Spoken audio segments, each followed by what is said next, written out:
বিসমিল্লাহির রহমানির রহিম। প্রিয় শিক্ষার্থীবৃন্দ, আসসালামু আলাইকুম। বিশ্বব্যাপী করোনা পরিস্থিতির কারণে স্বাভাবিক শিক্ষা কার্যক্রম পরিচালনা করা সম্ভব হচ্ছে না বিধায় স্বাস্থ্যবিধি মেনে শিক্ষা মন্ত্রণালয়ের নির্দেশ মোতাবেক দৌলতপুর কলেজ দিবানৈশের সুযোগ্য অধ্যক্ষ ASM আনিসুর রহমান স্যারের সার্বিক তত্ত্বাবধানে অনলাইন ক্লাসের ব্যবস্থা করা হয়েছে। আজকের অনলাইন ক্লাসে তোমাদের সবাইকে স্বাগত জানাচ্ছি।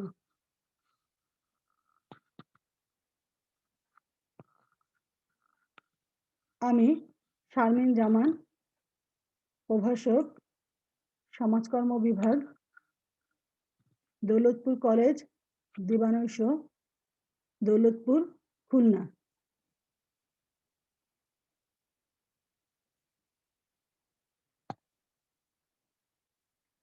পাঠ পরিচিতি।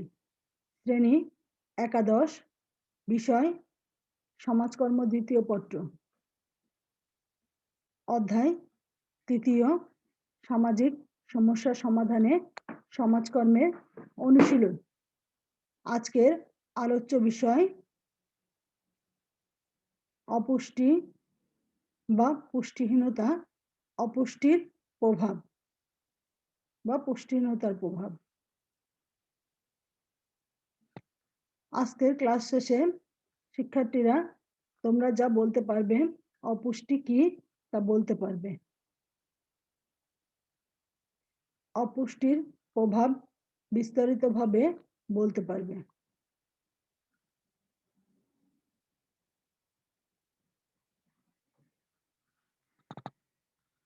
অপুষ্টিটা আসলে কি বা পুষ্টিহীনতা কাকে বলে? শরীরের সামগ্রিক বিকাশ প্রক্রিয়ার প্রভাব বিস্তারকারী খাদ্যের 6টি উপাদানের কিংবা বিশেষ কোনো উপাদানের ঘাটতিজনিত অবস্থাকে পুষ্টিহীনতা বা অপুষ্টি বলে। অর্থাৎ মানুষের দৈহিক ও মানসিক বিকাশ ঘটিয়ে শরীরকে সুস্থ, সবল ও কর্মক্ষম রাখার জন্য বাধাদানকারী খাদ্যের পরিমাণগত ও গুণগত অভাবজনিত অবস্থাকে পুষ্টিহীনতা বা অপুষ্টি বলে। সমাজকর্ম অভিধানের ব্যাখ্যা অনুযায়ী পুষ্টিহীনতা এমন একটি শারীরিক অবস্থা যা সাধারণভাবে, তবে আবশ্যকীয়ভাবে নয়, যা শারীরিক দুর্বলতার মাধ্যমে প্রকাশ পায়।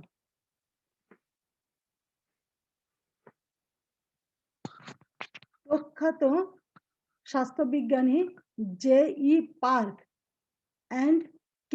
পার্ক বলেন, পুষ্টিহীনতা হলো এমন একটি প্যাথোলজিক্যাল অবস্থা যা কোনো এক বা একাধিক পুষ্টি উপাদানের আপেক্ষিক বা পূর্ণ অপর্যাপ্ততা বা আধিক্যের কারণে সৃষ্টি হয়। শরীরের যথাযথ বৃদ্ধি সাধন এবং শরীরকে সবল নীরোগ রাখতে সঠিক পরিমাণে উপযুক্ত খাদ্য গ্রহণ অপরিহার্য।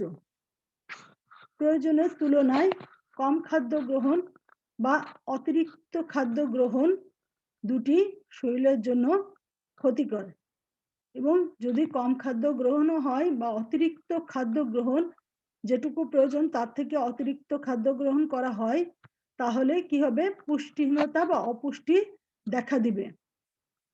সুতরাং পুষ্টিহীনতা বলতে সুস্থভাবে বেঁচে থাকা এবং দৈহিক ও মানবিক বিকাশের জন্য প্রয়োজনীয় খাদ্যপ্রাণযুক্ত খাদ্যের অভাবকে বোঝায়।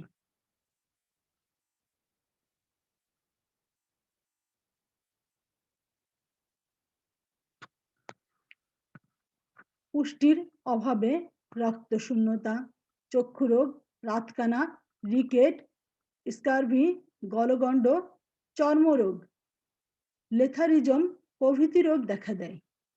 প্রয়োজনের তুলনায় কম বা অতিরিক্ত খাদ্য গ্রহণ দেহকে অসুস্থ করে তোলে। একেই পুষ্টিহীনতা বলে।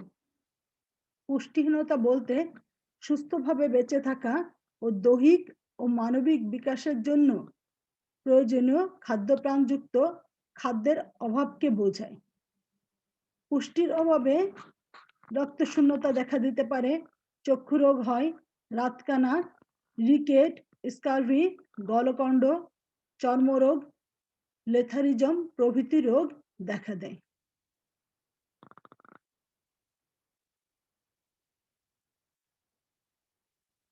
আমাদের দেশে পুষ্টিহীনতার প্রভাবে যে সকল সমস্যা দেখা দেয় সে সম্পর্কে এখন আলোচনা করব।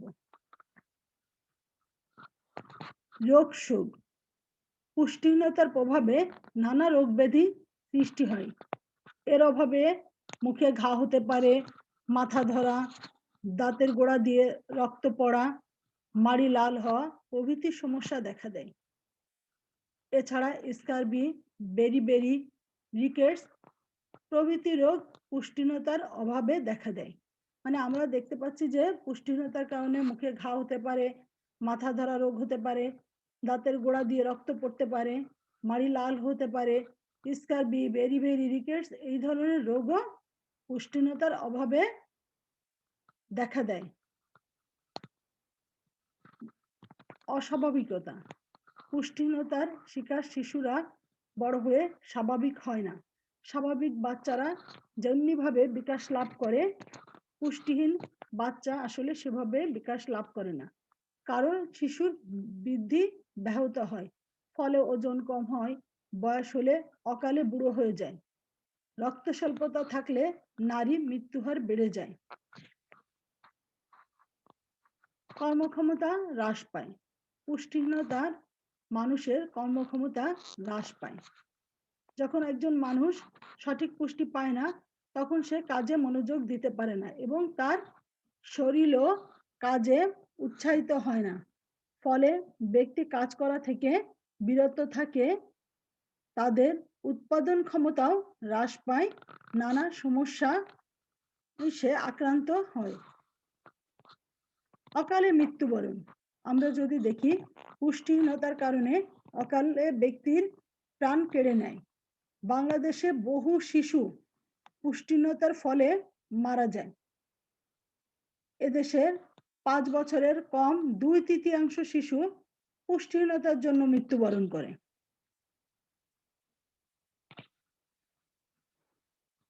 জাতীয় আয় হ্রাস। অপুষ্টির শিকার ব্যক্তি জাতীয় আয় বৃদ্ধিতে অংশ নিতে পারে না। কর্মক্ষম না হয় পুষ্টিহীন উৎপাদনক্ষম হয় না। ফলে দেশের জাতীয় আয়ে নেতিবাচক প্রভাব ফেলে। ভিক্ষাবৃত্তির সমস্যা। ভিক্ষাবৃত্তি অন্যতম কারণ হলো পুষ্টিহীনতা, অর্থাৎ ভিক্ষুকদের মধ্যে অধিকাংশই পুষ্টিহীনতার শিকার। এসব লোকদের বেশিরভাগই অন্ধ, বিকলাঙ্গ, রুগ্ন প্রভৃতি, যা সমস্যা অপুষ্টির প্রভাবেই হয়। চিকিৎসা খাতে ব্যয়। অপুষ্টির শিকার মানুষের জন্য চিকিৎসা খাতে ব্যয় করতে হয়। এই ব্যয় পূর্বের তুলনায় অনেক বৃদ্ধি পেয়েছে। জাতীয়ভাবে পুষ্টির উপর কর্মসূচি বাস্তবায়ন করতে হয়। অপরাধ বৃদ্ধি। আমরা যদি আমাদের সমাজের চিত্র দেখি, অপুষ্টির শিকার পঙ্গু, অসুস্থ, বিকলাঙ্গ, কুৎসিত লোকেরা অপরাধ করতে দ্বিধাবোধ করে না। এরা বিভিন্ন জায়গায় অপরাধমূলক কাজ করে থাকে। এরা অপরাধপ্রবণ হলেও উৎপাদনমুখী কাজ করার অযোগ্য থাকে।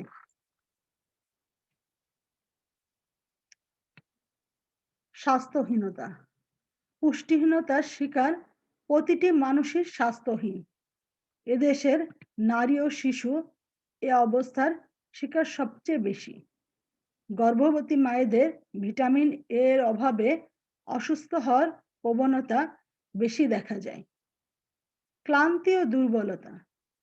দৈহিক ক্লান্তি ও দুর্বলতা অনেকাংশেই পুষ্টির অভাবে হয়ে থাকে, অর্থাৎ পুষ্টিহীনতা থেকে শারীরিক দুর্বলতা দেখা দেয়। ফলে ব্যক্তি তার কার্যক্রমে অনীহা, অরুচি বোধ করে। প্রতিভার বিকাশ ব্যাহত। পুষ্টিহীনতার ফলে কি হয়? পুষ্টিহীনতা শুধু স্বাস্থ্যহীনতাই করে না, এটি মেধাহীনও করে ফেলে। এর ফলে শিশুর শিক্ষা গ্রহণ ব্যাহত হয়। আয়োডিনের অভাবে শিশুর বৃদ্ধি কম হয়, লোহের অভাবে শিশুর বৃদ্ধি ব্যাহত হয় এবং পড়াশোনায় দুর্বল হয়। দৈহিক অঙ্গহানি, পুষ্টিহীনতার ফলে অনেক সময় শিশুর অঙ্গহানি ঘটে। ফলে শিশু বোবা, কালা, টেরা হয়ে থাকে, যেটা আমরা আমাদের সমাজের দিকে তাকালেই বুঝতে পারি। এছাড়াও চুল পড়া, অন্ধ হওয়া, খাটো হওয়া প্রভৃতি সমস্যা দেখা দেয়। এগুলো সবই পুষ্টিহীনতার ফলে ঘটে থাকে।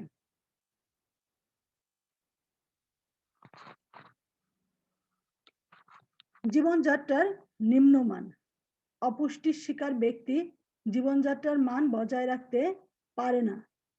যেহেতু তাদের জীবন নিম্নমুখী, সেহেতু তাদের সবকিছুতেই নেতিবাচক দিক পরিলক্ষিত হয়। উন্নয়নে প্রতিবন্ধক, পুষ্টিহীনতা জাতীয় উন্নয়নের অন্তরায়।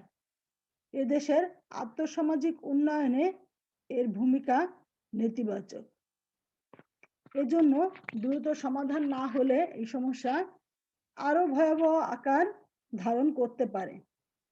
সামাজিক সমস্যা বৃদ্ধি, পুষ্টিহীনতার প্রভাবে সামাজিক সমস্যা বৃদ্ধি পাচ্ছে। ফলে ভিক্ষাবৃত্তি, অজ্ঞতা, বেকারত্ব, অশিক্ষা প্রভৃতি সমস্যা সমাজকে প্রতিনিয়ত গ্রাস করছে। সামাজিক সমস্যা সমাজকে চারদিক থেকে ঘিরে রেখেছে। পুষ্টিহীনতার প্রভাবে বাংলাদেশের আর্থসামাজিক জীবনেও সমস্যা পরিলক্ষিত হয়। এ থেকে মুক্তি পাওয়া অতীব জরুরি। পুষ্টিহীনতা শুধু নিজেই সমস্যা নয়, অন্যান্য সমস্যারও উৎস। এ থেকে দেশকে মুক্ত করা সকলেরই কাম্য হওয়া উচিত।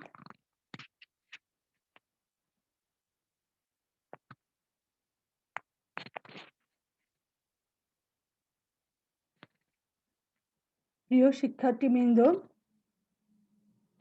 সবাই স্বাস্থ্যবিধি মেনে চলবে, ঘরে থেকে নিরাপদে থাকবে, খুব প্রয়োজন না হলে বাইরে বের হবে না, বাইরে বের হলে অবশ্যই মাস্ক ব্যবহার করবে।